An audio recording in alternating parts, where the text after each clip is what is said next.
আসসালামু আলাইকুম রহমতুল্লাহ। আপনারা দেখছেন যে নিউ গ্রামীণ খামারের থেকে আজ আমরা আরও একটা প্রজেক্টের কাজ শেষ পর্যায়ে। এই উপরে দেখছেন সিলিং করলাম সুন্দরভাবে, আমরা গোনা দিয়ে সিলিং ইনসুলেশন দিয়ে এই যে সিলিংগুলো করলাম।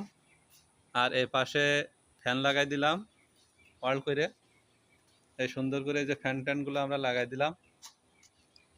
এই যে সুন্দর করে আপনার ফ্যান লাগাই দিয়ে এয়ার টাইট দিয়ে পাশে এই যে পাশে পর্দাগুলো লাগাই দিলাম।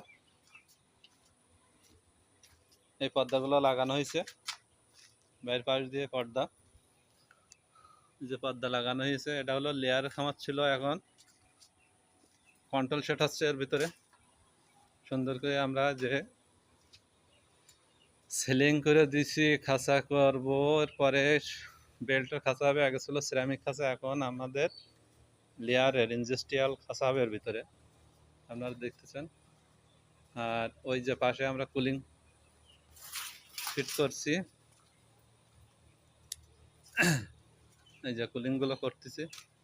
এখন যে পরিস্থিতি, মুরগি পালার জন্য সবার আগে কন্ট্রোল সেট করার প্রয়োজন, কারণ এখন মুরগি পালতে গেলে অসম্ভব শীত, আবার গরমের সময় অসম্ভব গরম, যার কারণে মুরগি সুস্থভাবে রাখার কোনো পজিশন নাই। কন্ট্রোল সেট ছাড়া সুস্থ রাখতে পারবেন না এবং ব্যবসা করে লাভও করতে পারবেন না।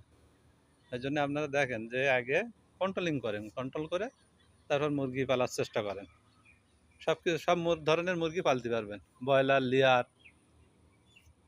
তারপরে যত সিস্টেমের মুরগিগুলো আছে আপনারা করতে পারবেন। আর আপনারা যদি এ ধরনের খাঁচা কিংবা কন্ট্রোল শেড, পর্দা লাগানো, সিলিংয়ের কাম যদি করাইতে চান, তাহলে আমাদের স্ক্রিনে দেওয়া নাম্বারে যোগাযোগ করবেন এবং আমাদের ফলো করবেন। করলে আপনি বিভিন্ন রকমের আমাদের থেকে ভিডিও দেখতে পাবেন এবং বিভিন্ন কাজের ভিডিও এবং সিলিংয়ের কন্ট্রোল শেড বলেন, পর্দা লাগানো বলেন, সব সব কাজের থেকে আমরা করে থাকি সব জায়গায়।